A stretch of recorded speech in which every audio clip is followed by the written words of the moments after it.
What is up, everybody? My name is Justin. This is Forever Self-Employed. In today's video, I'm joined with my buddy Aaron, aka the pressure washing industry's most hated YouTuber, and we're going to be talking about why you shouldn't give prices out over the phone. So, for those of you guys who missed it, basically the last video that I did with Aaron, we made a video of a customer that he had call in, and the customer was basically just requesting a price over the phone. Aaron's people didn't give the price out. Now, we had a few people that got a little butthurt within the comment section. They were wondering why it was such a big deal that his call team didn't give prices out over the phone. So what I'm going to do is I'm going to read this comment and then we're going to go into the video. But first, Aaron, how's it going, man? What is up, my man?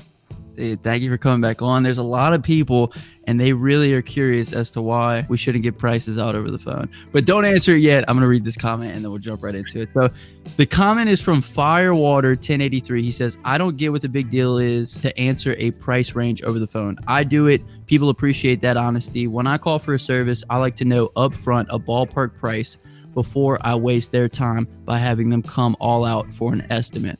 Worried about competition knowing your prices? ? They can just have you come out for a free estimate and really waste your time. So, Aaron, what's your thoughts on that, man? Well, this customer never wasted my time. He never got past the first layer, right? Because it wasn't really about him requesting a price. It was about him not wanting to leave a message, not wanting to leave his email, not wanting to leave a request for exactly, what he needed cleaned. He didn't want to fill in the protocol that I run by. Before we get too deep, you should just tell the audience about the last video that we did in case they didn't see it. So yeah, the call came in and this guy wanted just a ballpark price, on doing some pressure washing. I'm guessing he wasn't really clear. He was kind of vague. You remember, Justin? He was kind of vague. He didn't say a house. He didn't say a sidewalk. Normally when a customer has something they really want cleaned and they're a quality customer, they're very distinct about what they need done. They know that it's a patio. They know that it's the house. They know that it's the roof, right? They want their windows done. They are very on point about what pieces. Hey, I got a patio out back, my garage, right? They already are bouncing back and forth to what they really want clean. This customer was very vague if you guys go watch the video. Which automatically means that they're price shopping, but they also could be someone who's in the industry, who's wanting to find out my prices. Either way, they never get to me.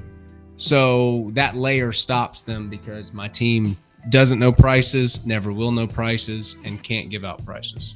Right. So the comment and basically the little bit of backlash that we got on that video was people wondering why you wouldn't give prices over the phone if a customer just wanted to know a ballpark.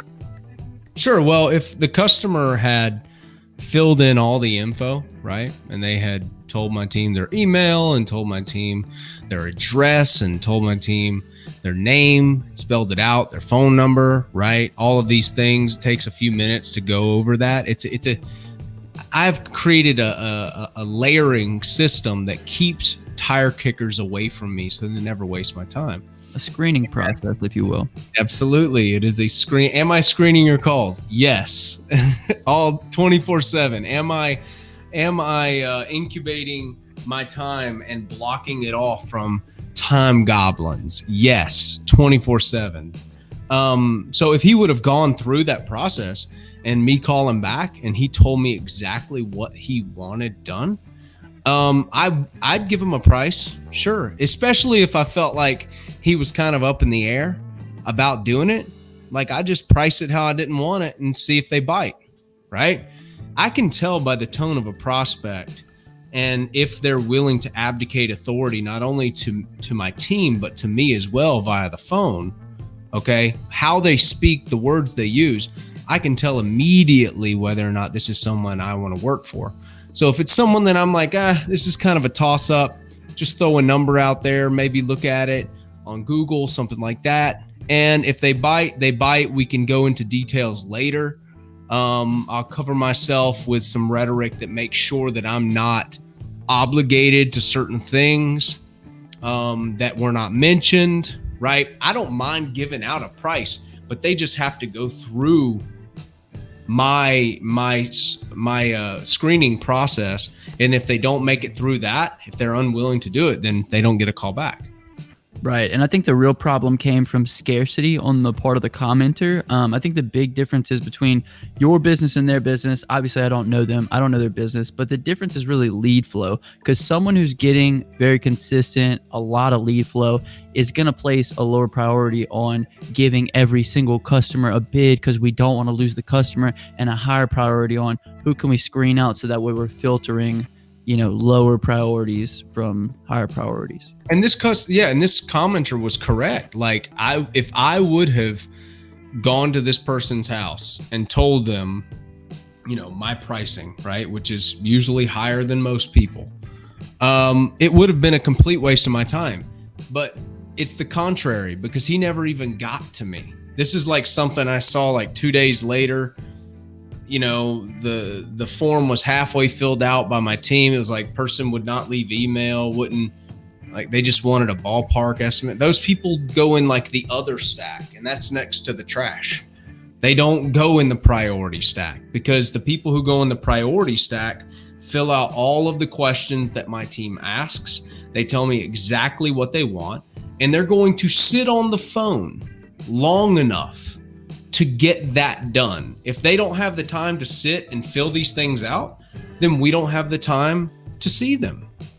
And that's a piece of the screening process. This is like, a lot of guys are dealing with riffraff in their business, and they don't understand why they're running across town, across country, and people, they're not biting. Well, the one problem is you're targeting the wrong people. Okay, you're not snipering the right person. Okay, and then when you do get a lead, you don't have any other leads, so you're over here running to these other people, trying to what's called drum up business.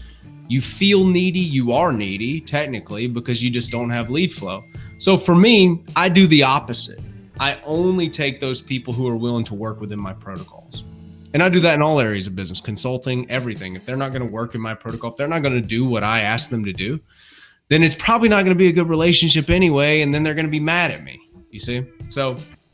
Okay, excellent. So I think we can all agree that that's a very sensible answer, that you're basically just filtering out people because you have a large amount of lead flow. But take us back to Aaron before the call team. What would you do in order to maintain that same thing? And if your lead flow was lower, would you give this guy a ballpark price over the phone?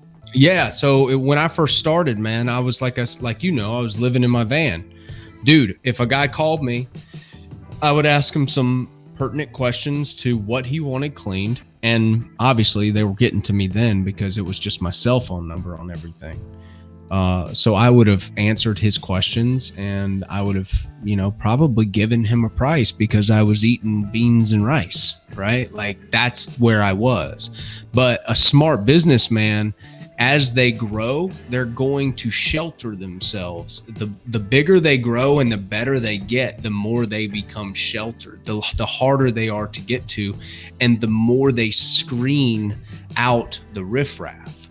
So if you guys have a big business and you're still taking, you're doing, 20, 30, 40K a month with, 1 or 2 trucks, and you're still taking every single call, like, I don't recommend that. Like, where's time for you? Because here's the deal. Yelp's calling you.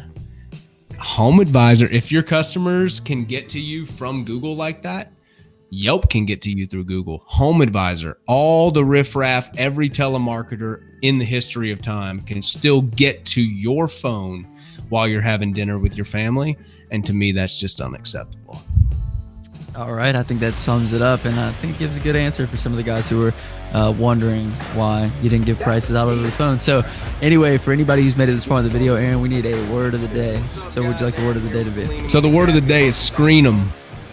The word of the day is screen them. If you made it this far into the video, comment down below, screen them, and all hashtag you're a real one.